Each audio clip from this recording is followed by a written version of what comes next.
Welcome back to It's Showtime, the Craig L. Hayes Show. All right, welcome back, everybody. We are going to do our final episode here, and with John Rote here at the Smith Center, and talk a little bit about a couple war stories, as we call them in the business. Tell them a few things that we call them war stories because they're either funny or they're some of our favorite shows or they're some of the shows we wish we had, gouged our eyes out and never seen in our life. Yeah, You have a wide variety of those, and there's so many. Actually, well, I was just talking about this the other day because we had this show here called the Black Violin. Two great guys, great show, fantastic. If you ever get wherever you're at, wherever you're listening, and you get to go see the Black Violin guys, go see them. They're phenomenal. So as you do, artists have their drinks or whatever their beverages are, and this was a morning show for our education department, so it was probably coffee. I'm going to assume. Because it was early in the morning. So he's like, "Hey, can you put this out there on my stool?" I was like, "Yeah." So I walk out on stage. Like I said, I've been doing this for 33-ish years. So walking out on stage is not a big deal for me. So I walk out, and all the kids started cheering because they think I'm going to do something. And I put the thing down, and I just walked off and gave them a thumbs up. And then I had a recollection of when I was out with Black Label Society, and we were in Belgium at this show called Grass Pop, which is the pretty much the largest festival in Europe. It's massive. The stage is probably as big as the Smith Center. I mean, the stage would hold 5 full bands in full production. It was over 100 feet deep. It was 200 feet wide. The wings are as big as the stage here at the Smith Center. It was one of the biggest things I've ever seen in my life. I mean, the structure, it was like a cathedral walking inside. It was massive. So we were the second or third act of the day. So we're setting everything up, and on festivals it's tight. You're not there ahead of time. You get about 20 minutes. So everything's on carts, yeah, and I wasn't carrying any production, so I had to pre-dial my console and everything and so forth and so on. So and when you're working for a rock star, you kind of have to check things. You got to make sure it's there because if it's wrong while he's out there. Yeah, that's not going to be a fun conversation on the bus. So I do my final check. I'm like, okay, because he has this effect on a harmonizer that he likes to hear. So I'd make sure that's right. He said if I ever had to have something working, it's that. He goes, everything else I can get away with, but I need that harmony thing. Blah blah blah blah. I'm like, great. So I'm walking out on stage at this massive festival called Grass Pop, and as if you've not been to a festival, sometimes a DJ or somebody will start the next segment. They'll go, "Hey everybody, thanks for coming." Blah blah blah blah blah blah blah. Well, they think I'm that person. So I get out there and I just go, "Hey, yeah, 1 2," and of course, if it's an experienced crowd and they hear the guy come out say, "Hey, 1 2," he's not the DJ. yeah. So about 250 to 300,000 people just go boo, like the biggest boo ever. Now, granted, like I said, I've been on stages a lot. I've heard many things. I've heard all kinds of crowd members say some disgusting things, some whatever. But I tell you what, that was a soul rattler. I will say that when 300,000 people just boo you, you don't forget that sound. So I just kind of like tucked my head and just kind of went back and started the show. Luckily, it was a killer set, but yeah, it was. That was 300,000 people going boo is not something I want to ever hear again. And I didn't even do anything wrong. So many of those Just doing stories. your job. I and just doing my job. People get off my back. Yeah, leave him alone. Leave me alone. He's just a sound guy. He's just a sound puke guy. Yep, that's me. the lonely monitor guy. So there was lots of those. A lot of those. South Americans love heavy metal. Heavy metal has never died in South America, and especially in Brazil. We did this little tour down in Brazil, and we were in was it Buenos Aires? No, it wasn't Buenos Aires. It was somewhere else in Brazil. Another huge Brazil, not the Buenos Aires in Brazil. That's Argentina. I know my world geography. But we were somewhere in Brazil, and we were at this little club, and we were staying in a very nice hotel, not pretty far away from the venue, and there are these people that love to collect picks, and especially a lot of famous guitar players and most guitar players have something interesting on their pick. Yeah. I got Pat Metheny right there on my desk somewhere that has his pick in there, and but Zach had a bunch of picks and he had ones with it, and these guys get relentless, where they're just, can I have a pick, please? Can I have a pick, please? And I'm like, man, they're all gone. We gave them all out, and they're just relentless and relentless and relentless, and then somehow, I don't know how, maybe because they lived there and they knew the shortcut to get to the hotel. We get out of the venue, we're done loading out. It's end of the night, we're going back. And this guy that's been wanting a pick all night has beaten us to the hotel. Just so we can hound you there now, huh? And now, granted, the people that know me know that I can stay calm, but once my not wick with my fuse has been gone, I kind of snapped. And my tour manager goes, "That's a fan. Bring it down." I was like, yeah, but that fan has been yelling, "I need a pick" for the last 3 hours of my life. So yeah, so that was very addicted fans and their picks. But the Brazilian and South American metalheads, they're still into it. they're still there. Wow, that just amazes me that they're into that type of stuff. Oh yeah, it's massive.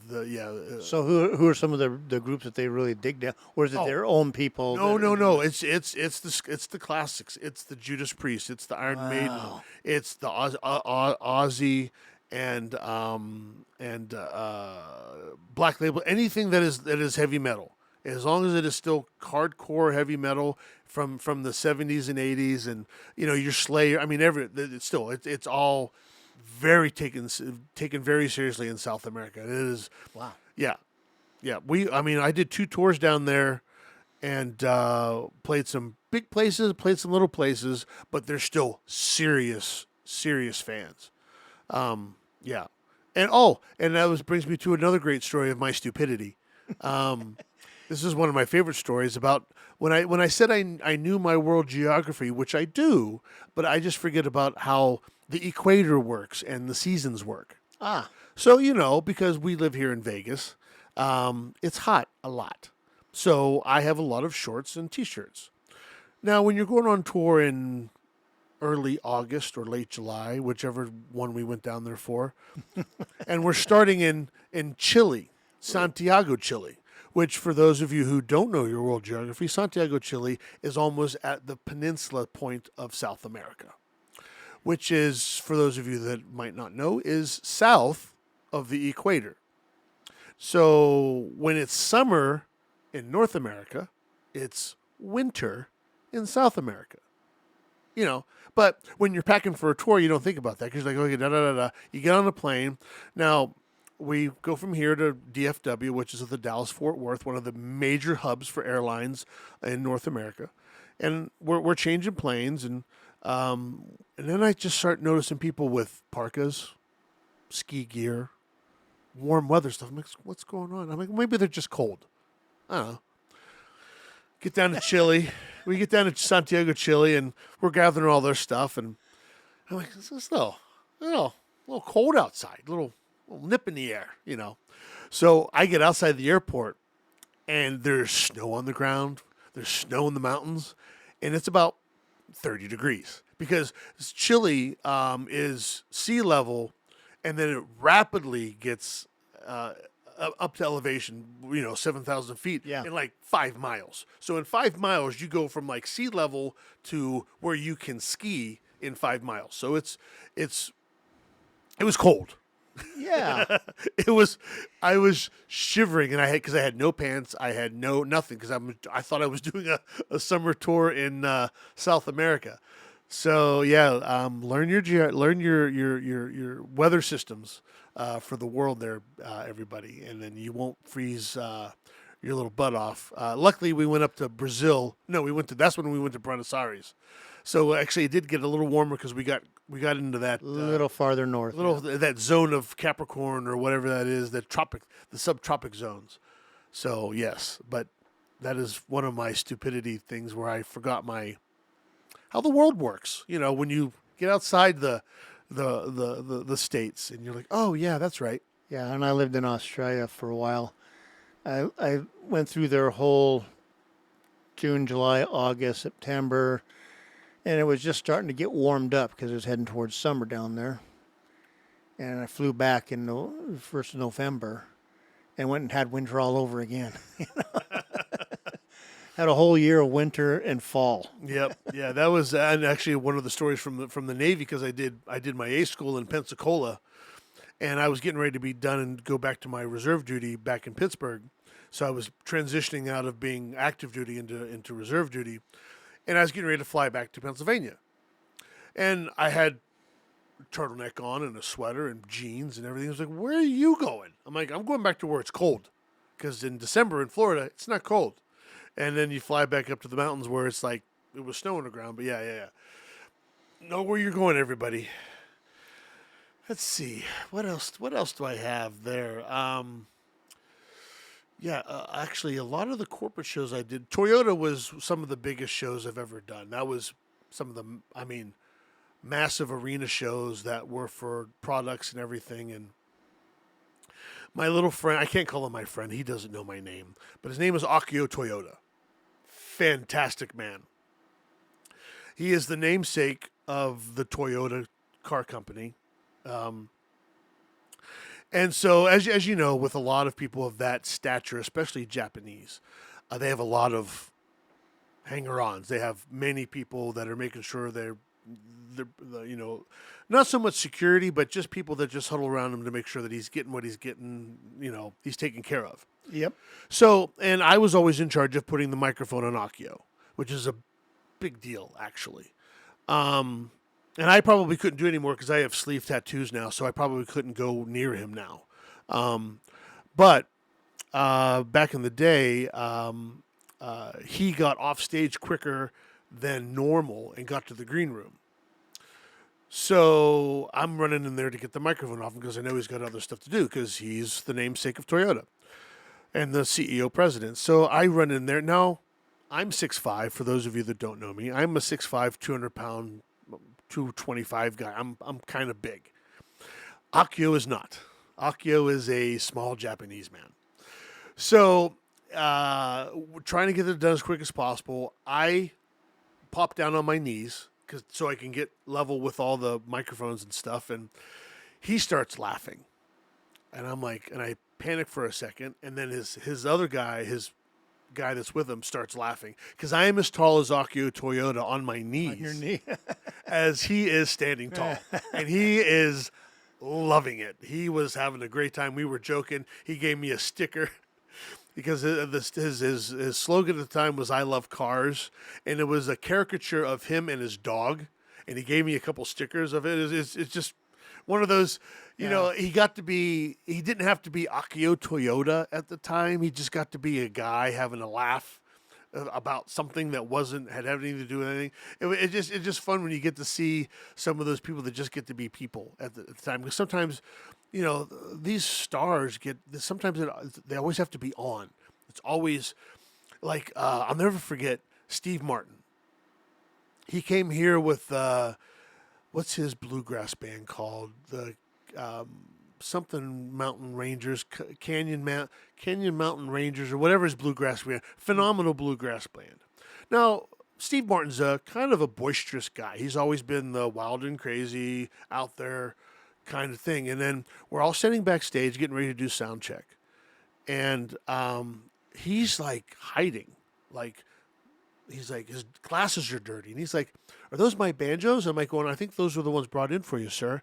He's like, "Oh, okay." And he goes, "I think I have to clean my glasses." And he just walks off. And I'm like, "That's Steve Martin." And he was being himself. He was just, "I got to clean my glasses. Are those my banjos? And how you guys doing?" And then even through sound check and everything, he was just kind of just low-level reserve, just being the musician, not being the boisterous comic writer guy that everybody knows. And it was just amazing to see someone that he wasn't on. He was just being Steve. Yeah. It was really cool. And then Showtime came out, Steve Martin. There we go. Flip the switch. Yeah. It was fantastic. Actually, him and Martin Short have a show occasionally here in Vegas, and I think it's over at the Sands. And I think when they were starting this little shtick of a show, they hosted one of these Toyota corporates, and they did part of this. And me and the other A2 were in their dressing rooms, and I don't know, some of you might not know that Martin Short had this character called Jiminy Glick. He was a robust kind of guy. He wore a fat suit, and he had the big neck and all this stuff, and I'm trying to stretch a headset microphone over this just ginormous silicone headpiece that he's wearing to be Jiminy Glick, and they're trying to do this massive makeup and suit change and all this stuff. And she's like, I can't get the microphone on him, and I'm like, and I just go, hey, excuse me, Mr. Short. He goes, do what you got to do. All right, so I push. I'm like grabbing his head. I'm stretching this thing around. I'm getting whatever, and Steve Martin's cracking jokes, and it was that's the stuff when it's like, okay, this is really fun. Yeah. How many times you got two comic geniuses, and they're just having a great time, and it's just one of those times to be alive. Yeah, and there's some magic that happens off stage, or when the curtain's down. Yeah. It is just amazing, hanging out with Tim Conway and Harvey Korman backstage at our place so many times. Yeah. Those two were so much fun off stage, just behind the curtain and stuff. And yeah, we've had Carol Burnett here twice. She's phenomenal. But yeah, some of that offstage stuff, it was like, what's his name? You know what? For as many famous people as I have worked with, I can't remember anybody's name. And I wrote down the list that I could remember, and I got to like 200 and something. And there's, people. It was like, and because I did like 18,000 shows. oh yeah, I actually have never calculated it, but what is I'm forgetting everybody's name. I'll remember his name in a minute, but he's famous. He just died a few years ago. Famous. He was with. I'm forgetting her name too. So much pressure, but famous piano player, singer, songwriter. Burt Bacharach. Burt Bacharach. There you go. How did you get that? That was amazing that you Dionne Warwick. Dionne Warwick. Okay. Want me to help you out some more? Please. So Work with all these people too. They're awesome. They are just. So it's like, when there's people that just love what they do. He just wanted to play piano. That's all he wanted to do. He comes out now. Sound check's done. It's like 5:30, whatever time it is. We've done sound check. We've run through all the stuff. I'm just taping down cables on stage. I'd finished doing monitors and all this stuff. And Burt Bacharach walks out on stage while we're working and just starts tinkling. So, and he's just sitting there and he's just playing. He doesn't want. I go, do you want? He goes, no, I don't need. He doesn't need the piano on. He doesn't need his monitors on. He didn't need his vocal microphone on. He's just out there just playing the piano. I mean, it's like, how many times you get to work with the piano accompaniment of Burt Bacharach while you're working? Just those magical moments that we get so. Sometimes you forget. Sometimes when you just get to stop, like I was able to stop and reflect immediately at that moment to go, that's Burt Bacharach, and he's just playing the piano. We did it. We did one of those primetime country type ones. I think. Oh no, this is Oak Ridge Boys, and Charlie Daniels was here, and they did sound check and stuff. And he was just like, well, just leave everything on for a minute. And he turned his mic around. He turned around and faced all of us because we were all putting things up and doing stuff. He goes, I got a song for the guys that are working here. And he just started playing a couple songs and just singing, doing some songs, singing to us. He goes, this is for you guys because you guys take, you guys put these shows on. I was like, that's pretty cool, man. I would, if he was still alive, I would jump in front of a bus for Charlie Daniels. That man was one of the nicest guys. I worked with him. He was doing a show at one of the stations, Boulder Station, and I was doing monitors for him. And it's a tiny stage. It was a tiny stage over there, and like the nicest guy on the planet. I mean, like everything was. He was calling me sir, and I'm like, I don't like that. And I'm like, you don't call me sir, you know. And there was one of the primetime country shows. I can't remember which one, and they were limited on the number of inputs that they could use. And for everybody else, inputs is the number of microphones that we can plug into a mixing console. And being that we had a house band and 2 guest bands, and the truck had limited inputs, everybody got 33. Everybody got 33 inputs. And I can't remember who the band was, but they kept arguing me about one microphone. They wanted stereo Leslie highs. And I'm like, guys, I don't have it. So, come on, give us 34. I'm like, I can't give you 34. No one is patched for 34. 34 is number 1 of the next band. I can't give it to you. And they're da-da-da. And I go, hey. I'm like, what? I go, Charlie Daniels had mono Leslie. Leslie high, Leslie low. That's all they got. And they went, oh, is that all Charlie Daniels got? I go, yeah, that's all Charlie Daniels got. And they went, okay. They immediately stopped the argument because that's what Charlie Daniels did. Yeah, it was good enough for him. It should be good enough for Charlie Daniels. It's good enough for us. And yeah, I did a few shows. I mean, not a lot, but like you said, it was a lot of the NFR stuff, country stuff. But yeah, I would have jumped in front of a bus for Charlie Daniels because that man is so nice. Yeah, I could tell. That was the only time I worked with him, but it was like, for someone to take and, turn around and say, I have a song or two for you guys.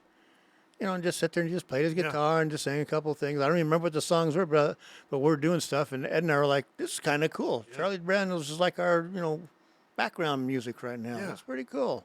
Yeah, and I remember it was backstage, and